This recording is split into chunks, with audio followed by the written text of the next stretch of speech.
तो हेलो बच्चों, कैसे हैं सब। तो आज हम लोग पढ़ने जा रहे हैं बेसिक अकाउंटिंग का सेकंड पार्ट। पहला पार्ट पढ़ा चुके थे जिसमें सब कुछ मैंने बता रखा था, क्या क्या बताया था, जाके एक बार वो वीडियो देख लीजिएगा।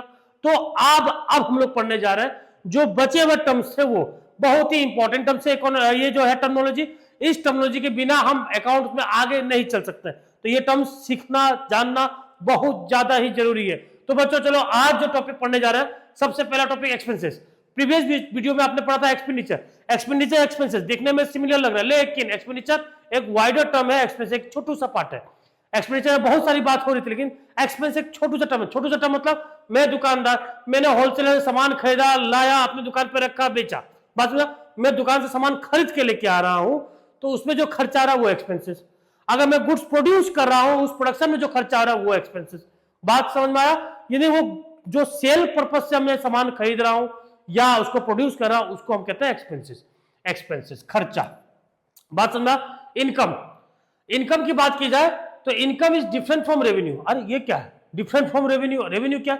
रेवेन्यू का मतलब क्या होता है कि मान लो ये पेन है, ये 10 रुपए का पेन है। मैं दुकानदार, मैंने कस्टमर को 10 रुपए का पेन पकड़ाया, बेचा। जैसे ही मैंने बेचा, कैश मिला नहीं मिला, हमने मान लिया कि रेवेन्यू जनरेट हो गया। अगर मान लो वो 10 रुपया मुझे दिया, तो जो 10 रुपया मेरे पास आ रहा है, जो 10 रुपया मेरे पास आ रहा है, वो है रेवेन्यू।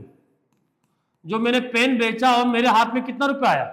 10 रुपया, ये है रेवेन्यू।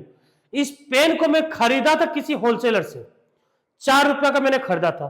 लाने का, रखने का, उतारने का 1 रुपया का मान लो कॉस्टिंग आ गया।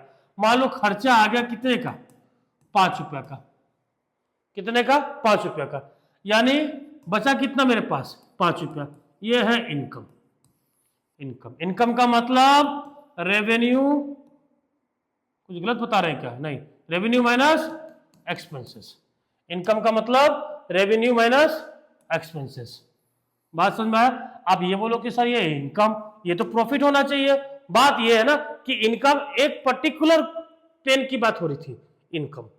लेकिन अगर मैंने पूरा का पूरा 1000 पेन बनाया होता, एक पेन की बात हुई ना, 1000 पेन बनाया था, 10 रुपए में बेचा होता, तो ये कितना होता? 10,000 टोटल रेवेन्यू। ठीक। और वो पेन की 1000 पेन का जो खर्चा था कितना था? 5,000। ये हो गया टोटल एक्सपेंसेस। अब जो आएगा 5,000, ये है मेरा प्रॉफिट, यानी टोटल में। और यहां क्या बात हो रही थी?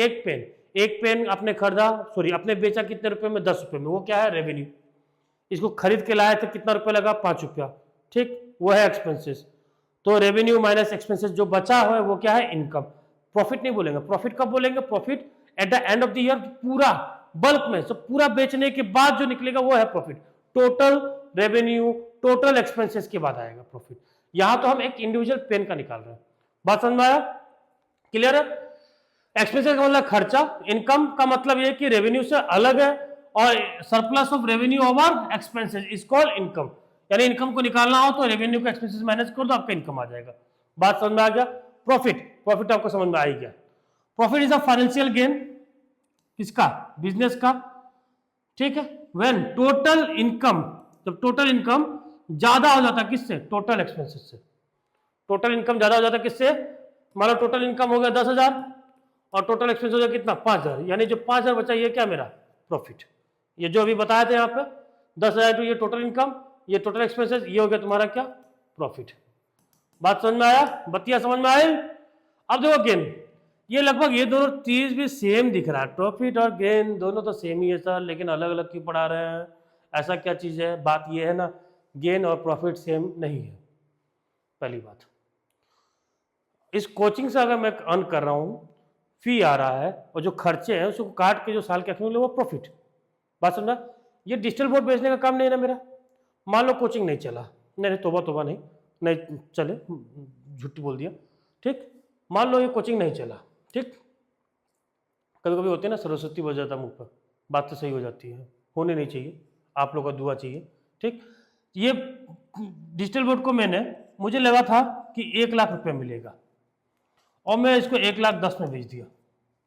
डिजिटल बोर्ड बेचने का मेरा काम तो नहीं है, मुझे लगा 1 लाख मिलेगा, लेकिन किसी मान भाव ने मुझे 1,10,000 दे दिया, 10,000 ज़्यादा दे दिया, तो ये गेन है, ये प्रॉफिट नहीं, क्योंकि ये बिजनेस ऑपरेशन था ही नहीं। बिजनेस से रिलेटेड वाले जो इनकम आते हैं प्रॉफिट आते हैं, प्रॉफिट होता है। लेकिन नॉन बिजनेस एक्टिविटी जो भी आ रहा है वो गेन है। क्या बच्चा? गेन। लॉटरी से जो इनकम हो गई, ठीक, कोई इंसिडेंट से इनकम हो गया, मतलब मान लो कोई क्लेम मिल गया, तो ये सब क्या तुम्हारा गेन। लॉटरी से, लॉटरी कोई बिजनेस पर्पस प्रॉफिट हो रही है, बात समझ में आया? तो gain refers to financial benefit, financial benefit है, ठीक है, जो नॉन रेगुलर या इंसिडेंटल, ठीक, जो ना तो बिजनेस का कोई एक पार्ट है, बिजनेस का पार्ट ही नहीं है, और बिजनेस के बाहर से कोई एक इनकम आ गया, ठीक, उसको हम बोलते हैं गेन। बात समझा? प्रॉफिट जो बिजनेस एक्टिविटी से कमाया गया है, और गेन जो अचानक से आप कमा लिए, लॉटरी मिल गया, टैक्स रिफंड आ गया, ठीक, ये सब क्या है? गेन। अब लॉस की बात की जाए, लॉस का मतलब जहां खर्चा ज्यादा हो गया, एक्सपेंसेस ज्यादा हो गया, किससे? इनकम से, ये हो गया लॉस। ये एक नेगेटिव फाइनेंशियल रिजल्ट है। बात समझ में आया? तो इस पॉइंट में क्या क्या पढ़े हम लोग? एक्सपेंसेस खर्चा, इनकम, इनकम और रेवेन्यू समझ में आ गया होगा, इनकम और रेवेन्यू का डिफरेंस, प्रॉफिट और गेन का डिफरेंस समझ में आ गया होगा, लॉस। चलते हैं अब अगले टॉपिक में। क्या है? देखो, परचेस। अच्छा, परचेस का मतलब क्या है? खरीदना। लेकिन अकाउंटिंग में परचेस का मतलब खरीदना नहीं है, और भी कुछ है। जो भी सामान आप रीसेल पर्पस के लिए खरीद रहे हैं उसको हम परचेस बोलते हैं। जो भी सामान आप रीसेल पर्पस के लिए खरीद रहे हैं उसको हम लोग बोलते हैं परचेस। सपोज मेरा दुकान है जूते का, मैं जूता खरीद के लाया जूता बेचने के लिए, तो ये इसको हम परचेस बोलेंगे। और जो जूता दुकान में रखा है वो स्टॉक तो है, वो गुड्स बोलेंगे। बात समझ में आया? वही फर्नीचर खरीद के लाया उसको मैं परचेस नहीं बोलूंगा, क्योंकि फर्नीचर लाया हूं कस्टमर को बैठाने के लिए, खुद बैठने के लिए। बात समझ में आया? परचेस का मतलब जो भी चीज मैं खरीद रहा हूं रीसेल पर्पस के लिए, किस पर्पस के लिए? रीसेल पर्पस के लिए, उसको परचेस कहूंगा अकाउंटिंग में। क्लियर? परचेस रिटर्न, जो मैं सामान खरीद के लाया था, वो जो जूता खरीद के लाया था, जूता खराब निकल गया, या कुछ भी जो क्वालिटी में मंगाया वो क्वालिटी नहीं आया, मैंने ब्रांडेड मंगाया था, फर्स्ट कॉपी आ गया, सेकंड कॉपी आ गया, डी माल आ गया, तो मैं उस सामान को वापिस कर रहा हूं, परचेस रिटर्न। सेल्स, सेम, जो बेचने के लिए लाया था उसको बेच दिया, किसी कस्टमर को जूता बेच दिया, वो है सेल्स। ठीक है? सेल्स का मतलब ट्रांसफर ऑफ ओनरशिप, मतलब दुकान में था तो मालिक में था, अब मैं बेच दिया, मालिक वो हो गया। बात समझ में आया? कौन? कस्टमर। सेल्स रिटर्न, क्या पता उसको भी पसंद ना आया, वो मुझे सामान वापस कर दे, तो सेल्स रिटर्न। परचेस रिटर्न, मैं वापस कर रहा हूं, सेल्स रिटर्न, वो मुझे सामान वापस कर रहा है, वो कौन? कस्टमर। मैं हूं रिटेलर, होलसेलर, रिटेलर, कस्टमर। मैं खुद को रिटेलर मान के चल रहा हूं, आप भी रिटेलर मान के चलिए, आपको एकदम समझ में आ जाएगा। गुड्स, गुड्स का मतलब समझ में आ गया, जो रीसेल पर्पस के लिए सामान खरीद के लाया था वो सामान को हम बोलते हैं गुड्स। जूता, ठीक, वो है आपका गुड्स। जूता जो खरीद के लाया था बेचने के लिए उसको क्या बोले हम? गुड्स। जो आइटम आपने परचेस किया था किस पर्पस के लिए? रीसेल, इसको बोलेंगे हम लोग गुड्स। बात समझ में आया? क्लियर? अब देखो, stock in trade. Stock in trade, जो जूता खरीद के ला के आप दुकान पे गजे हुए हैं, एकदम भरे हुए हैं, ठीक, लाया आज ही बिक जाएगा क्या? नहीं, कुछ अनसोल्ड स्टॉक्स पड़े रहेंगे। जो अनसोल्ड है वो क्या है? स्टॉक, या स्टॉक इन ट्रेड। दुकान में जितना माल रखा हुआ है उसको हम बोलते हैं स्टॉक। क्या बोलते हैं? स्टॉक। और साल के शुरुआत का स्टॉक होगा तो उसको हम ओपनिंग स्टॉक बोलेंगे, साल का आखिरी का होगा उसको हम क्लोजिंग स्टॉक बोलेंगे। साल के आखिरी में बच गया यानी माल बिका नहीं, अनसोल्ड स्टॉक पड़ा है, यानी क्लोजिंग स्टॉक साल के शुरुआत का। और ये इस साल का क्लोजिंग है तो अगले साल का ये क्या हो जाएगा? ओपनिंग स्टॉक हो जाएगा। इस साल 2 लाख का माल नहीं बिका तो अगले साल आप पहले ही दिखा दोगे ना कि 2 लाख का माल मेरे पास पहले से पड़ा हुआ है। बात समझा? स्टॉक मतलब जो गुड्स आप खरीद के लाए थे रीसेल पर्पस के लिए, अभी अनसोल्ड पड़ा है आपके दुकान पे, माल जिसको हम लोग बोलते हैं हिंदी में खासकर, तो उसको हम बोलेंगे स्टॉक। ठीक, क्या बोलेंगे बच्चा? स्टॉक। इन्वेंट्री, देखो इन्वेंट्री और स्टॉक लगभग सिमिलर दिख रहा है, लेकिन स्टॉक इन्वेंट्री का ही पार्ट है। स्टॉक जो है वो इन्वेंट्री का ही पार्ट है। इन्वेंट्री खासकर हम लोग मैन्युफैक्चरर का केस में यूज करते हैं। किसके केस में? मैन्युफैक्चरर के लिए। तो इन्वेंट्री में 3 टाइप्स के होते हैं। मान लो मेरी टिम्बर की फैक्ट्री, मेरे फर्नीचर का फैक्ट्री, मान लो फर्नीचर का फैक्ट्री है, तो फर्नीचर बनाने के लिए सबसे पहले मुझे क्या चाहिए? वुड चाहिए।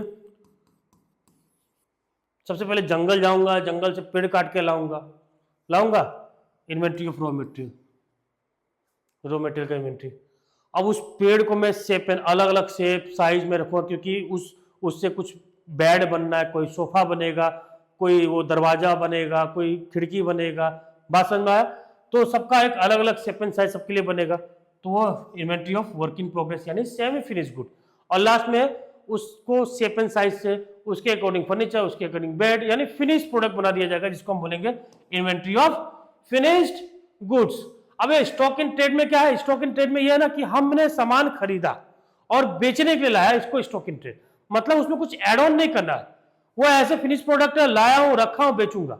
लेकिन यहां पे क्या है, यहां पे इन्वेंट्री में क्या है, रॉ मटेरियल का इन्वेंट्री, फिर सेमी फिनिश गुड का इन्वेंट्री, फिर फिनिश गुड्स का इन्वेंट्री। फिनिश गुड पे तो एक ही बार बिक तो नहीं जाएगा, ऐसा तो कुछ पॉसिबल नहीं है। बात समझ में आ गया। अब चलो ट्रेड रिसीवेबल नाम समझ में आया। रिसीवेबल मतलब पैसा मिलना है, रिसीव होना है, किससे, ट्रेड से, बिजनेस से। Trade receivable refers to the amount receivable on account of sale, यानी आपने कुछ सामान बेचा उचा है या सर्विस बेचा है, रेंडर किया है, सर्विस दिया, प्रोवाइड किया है, तो नॉर्मल कॉस्ट ऑफ बिजनेस, जो बिजनेस का मेन बिजनेस है, नॉर्मल कॉस्ट है। बात समझा। इसमें पहला पॉइंट आ गया डेटर, दूसरा आ गया बिल रिसीवेबल। इनके बारे में चर्चा हो चुकी थी, डेटर और बिल रिसीवेबल। डेटर कौन है, मान लो मैं अपने कस्टमर को उधारी में सामान दे दिया, मैं अपने कस्टमर को उधारी में सामान दे दे रहा हूं, ठीक। मेरी शॉप थी, क्या नाम था, रुद्रा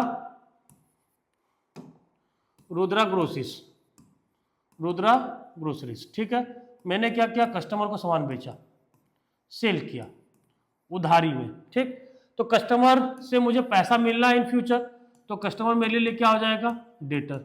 डेटर क्या होता है, एसेट्स। बात समझ में आया, क्लियर है। तो डेटर क्या है, रिप्रेजेंट दोस पर्सन और firm to whom goods have been sold, जिसको सामान बेचा गया या सर्विस प्रोवाइड किया गया on a credit and payment has not been received from them. Credit मतलब उधारी में। बात समझना। अब बात करते हैं बिल रिसीवेबल की। देखो बिल रिसीवेबल को समझना, एक काम करता हूं, बिल रिसीवेबल को मैं आराम से समझा दे रहा हूं आप लोग को, ध्यान से देखिए। मान लो एक सेलर है, एक बायर है, ध्यान से समझिएगा। सेलर क्या कर रहा है, बायर को सामान बेच रहा है। सेलर क्या कर रहा है, बायर को सामान बेच रहा है, और सामान बेच रहा है उधारी में, क्रेडिट सेल्स। सेलर को बायर में भरोसा नहीं है। फॉर एग्जांपल सेलर को बायर में भरोसा नहीं है, सेलर कह रहा है ऐसा है, डाउट है मुझे, मैं एक बिल बना देता हूं, जिसको हम बोलते हैं बिल्स ऑफ एक्सचेंज। क्या बोलते हैं, बिल्स ऑफ एक्सचेंज। ये बिल ड्रॉ कर रहा हूं मैं, क्या कर रहा हूं, बिल ड्रॉ कर रहा हूं। बिल ड्रॉ करके लिखता है कि बायर ने, फलाना आदमी ने 2000 का उधारी मुझसे लिया और 3 महीने बाद मुझे चुकाएगा। कितने महीने बाद चुकाएगा, 3 महीने बाद मुझे ये पैसा चुकाएगा। बायर कहता है ठीक है, सही बात है। बायर इस बिल पे साइन करता है, साइन करता मतलब अपना एक्सेप्टेंस देता है, हामी भरता है, ठीक है, हाँ ये बिल सही है। 3 महीने तक ये बिल कौन रखता है अपने पास, सेलर। 3 महीने के बाद बायर इस बिल में पैसा दे देता है। बात समझ में आया। ये बिल की बात हो रही थी, बिल्स ऑफ एक्सचेंज। सेलर्स को हम लोग ड्रॉअर बोलते हैं और बायर को हम लोग ड्रॉई बोलते हैं, ड्रॉअर एंड ड्रॉई।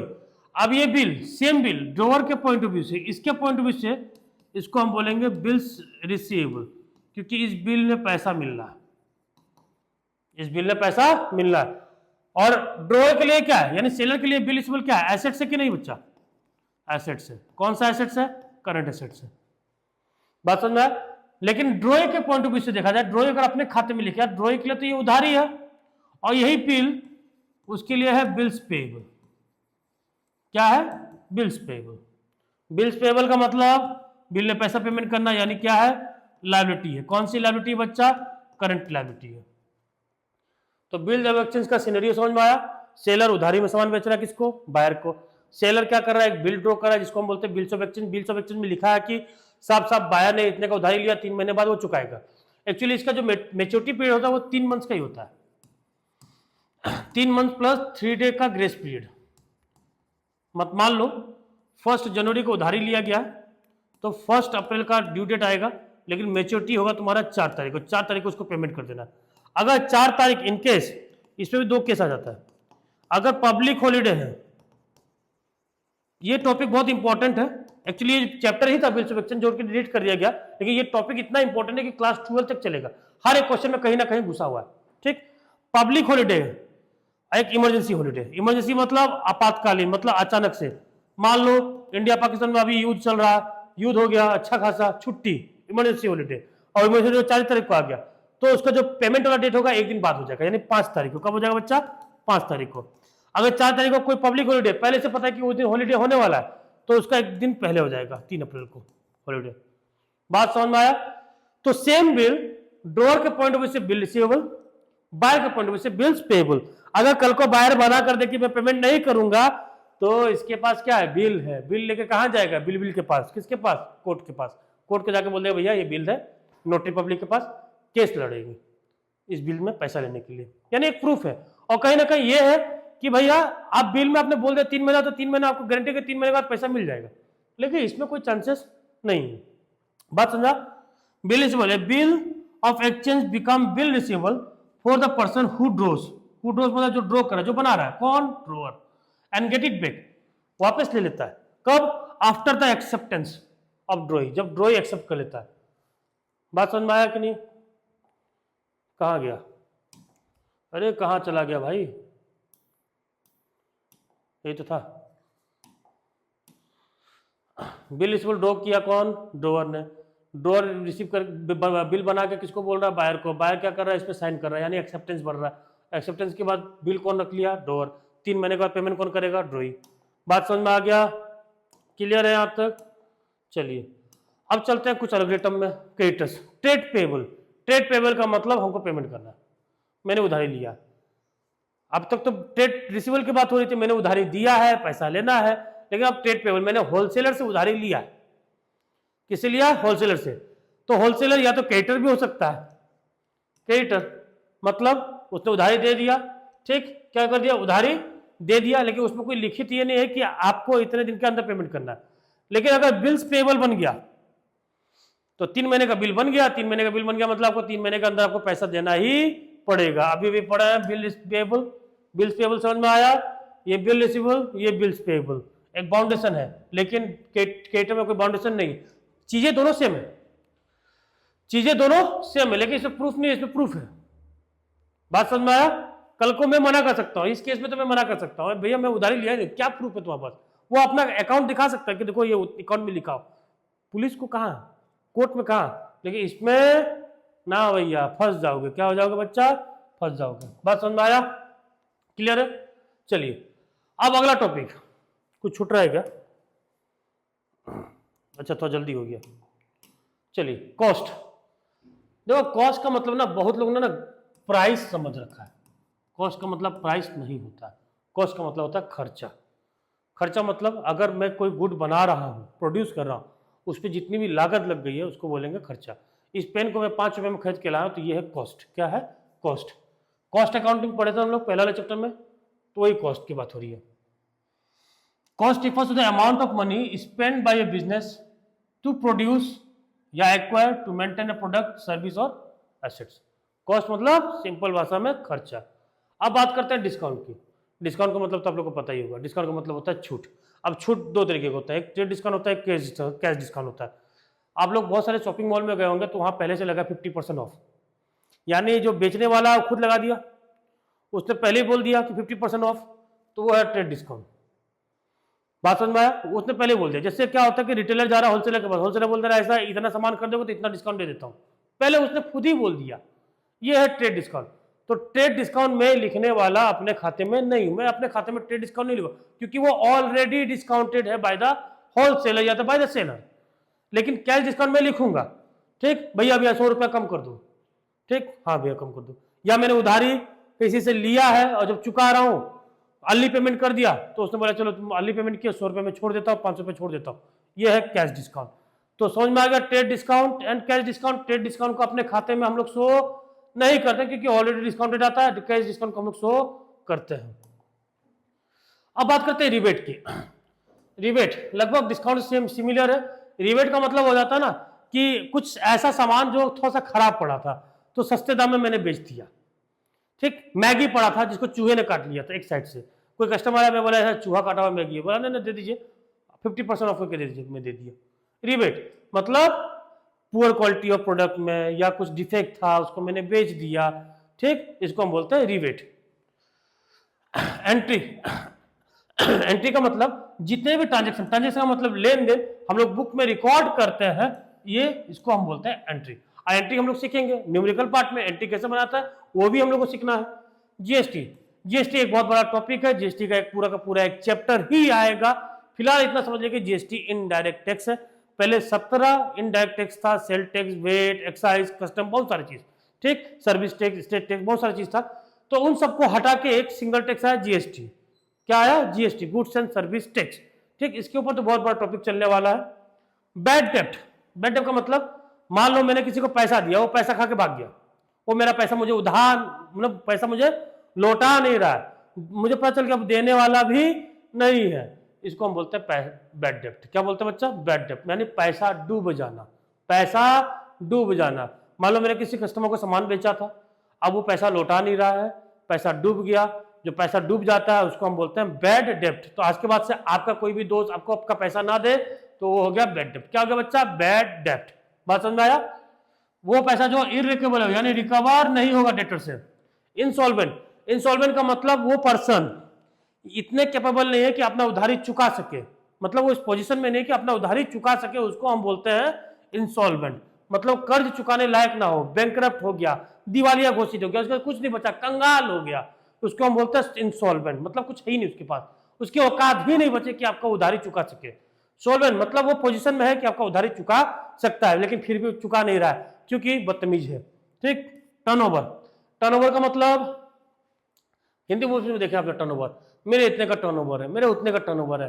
बाकियों को हिंदी मूवी देख के लगता है टर्नओवर का मतलब प्रॉफिट। टर्नओवर का मतलब प्रॉफिट नहीं है, टर्नओवर का मतलब होता है total sales made during year. मैंने एक साल में कितना माल बेचा, उसको हम बोलते हैं turnover. Total turnover means total sales made in a particular period, year. Live stock, stock का मतलब तो आपको पता ही था, लाइव मतलब जिंदा। बहुत लोग है ना दूल्हा बन के जाते हैं तो घोड़ा मंगवाते हैं ना, तो घोड़ा कौन रखा? कोई तो रखा होगा, तो उसके लिए वो लाइव स्टॉक, उसके लिए वो एसेट्स है। लाइव स्टॉक क्या है उसके लिए? एसेट। वो घोड़ा पाला है, घोड़ा को चना खिलाया है, घोड़ा से कमाया है, हाथी रखा है, बिल्ली रखा है, कुत्ता रखा है, खरीद रहा है, बेच रहा है, डेयरी वाला, ठीक, डेयरी फार्म वाले गाय रखे हैं मिल्क बेचने के लिए, पनीर प्रोडक्शन करने के लिए, घी प्रोडक्शन करने के लिए। ये सब क्या है? Live stock. जानवर, पेट एनिमल्स, कैटल्स, हॉर्स, सिर्फ ये सब क्या है? लाइव स्टॉक, जिंदा स्टॉक, ठीक है। इन्वेस्टमेंट, इन्वेस्टमेंट मतलब मैंने कहीं इन्वेस्ट किया, पैसा कमाया, मैंने पैसा लगा दिया शेयर्स खरीदने में, डिवेंचर खरीदने में। शेयर्स क्या है, डिवेंचर क्या है, बिल्कुल समझ में नहीं आएगा, मत समझो, अभी समझ में आएगा बाद में आप लोग को। Share debenture, company share debenture बेचती है, ठीक है। ये बहुत बड़ा टॉपिक है शेयर डिवेंचर, ठीक है। इतना समझ लो, कंपनी शेयर डिवेंचर बेचती है, पब्लिक खरीदते हैं और इस पे पैसा लगाते हैं ताकि इन्वेस्टमेंट, ये इन्वेस्टमेंट यानी अपने पैसे को बढ़ाने के लिए, अपने पैसे को बढ़ाने के लिए, ये है इन्वेस्टमेंट। बात समझ में आया? आई होप आप लोगों को सारा का सारा पॉइंट समझ में आ गया होगा। जो भी पॉइंट आपको समझ में नहीं आया होगा कमेंट करके बता दीजिएगा, मैं कंफर्म आपको एक वीडियो दे दूंगा या कुछ हिंट दे दूंगा या लिख के भेज दूंगा कमेंट पे, ताकि आपको समझ में आ जाए कि इस पॉइंट का मतलब क्या। और कोई डाउट हो प्लीज कमेंट करके बताइए। कैसा लगा ये video? Please like, subscribe, share जरूर करिएगा, जहां से भी है आप लोग अपने अपने दोस्तों को भेजिएगा। आपका सपोर्ट चाहिए इस चैनल को ग्रो कराने के लिए। तो थैंक यू सो मच बच्चों।